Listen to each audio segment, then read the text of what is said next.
மலைகளை மேகங்கள் கட்டிப்பிடித்துக் கொண்டிருந்த ஒரு மலை உச்சி கிராமத்தில் தாரா என்ற இளம்பெண் வசித்து வந்தாள். காற்று அவளை கடந்து செல்லும்போது கைகளை விரித்து சிரித்துக்கொண்டே ஓடுவதை அவள் விரும்பினாள். ஆனால் சமீபத்தில் காற்று வருகையை நிறுத்திவிட்டது.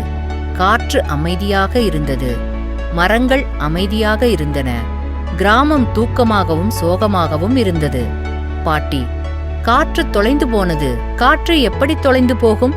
பாட்டி புன்னகையுடன், சில நேரங்களில் அது நம் அனைவரையும் போலவே அதன் பாதையை மறந்துவிடும். தாரா, காற்று மறுபடியும் விளையாடவா? ஆனால் மௌனம் மட்டுமே பதிலளித்தது. ஒவ்வொரு நாளும் தாரா மிக உயரமான மலையில் ஏறி, தாரா, காற்று மீண்டும் விளையாடவா? ஆனால் மௌனம் மட்டுமே பதிலளித்தது. ஒரு மாலை வானம் ஆரஞ்சு நிறமாக மாறியபோது அவள் ஒரு மெல்லிய கிசுகிசுப்பை கேட்டாள். கிசுகிசுக்கும் காற்று, நான் பள்ளத்தாக்கிற்கு சிக்கிக்கொண்டேன். மீண்டும் வீச பயப்படுகிறேன். தாரா, நீ ஏன் பயப்படுகிறாய்? கிசுகிசுக்கும் காற்று, நான் கடைசியாக வந்தபோது மரங்களை தகர்த்து விட்டேன். பறவைகளை பயமுறுத்தினேன்.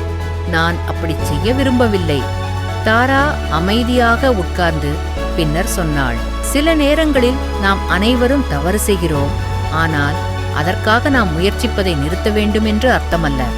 அவள் ஓடி வந்து தன் தோழிகளை மீரா, ரவி மற்றும் மீனுவை கூட்டிச் சென்றாள். அவர்கள் ஒன்றாக சிறிய காற்றுக்கொடிகளை உருவாக்கி மரங்கள், கூரைகள் மற்றும் வேலிகளில் தொங்கவிட்டார்கள். தாரா, காற்றை வரவேற்போம் என்பதை காட்டுவோம். மறுநாள் காலை ஏதோ ஒரு மாயாஜாலம் நடந்தது. ஒரு கொடி படபடத்தது. பின்னர் இன்னொன்று. பின்னர் அனைத்தும் கிசுகிசுக்கும் காற்று திரும்பி வந்தது.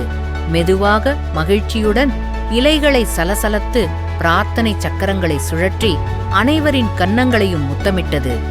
குழந்தைகள் சிரித்தனர். காத்தாடிகள் உயர்ந்தன. காற்றின் மணிகள் நடனமாடின. கிராமம் மீண்டும் உயிருடன் இருப்பதாக உணர்ந்தது. காற்று தாராவிடம் கிசுகிசுத்தது.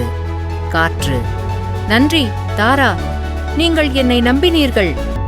தாரா சிரித்துக்கொண்டே காற்றில் சுழன்றார். சில நேரங்களில் நம்புவதற்கு ஒரு துணிச்சலான இதயம் மட்டுமே தேவை.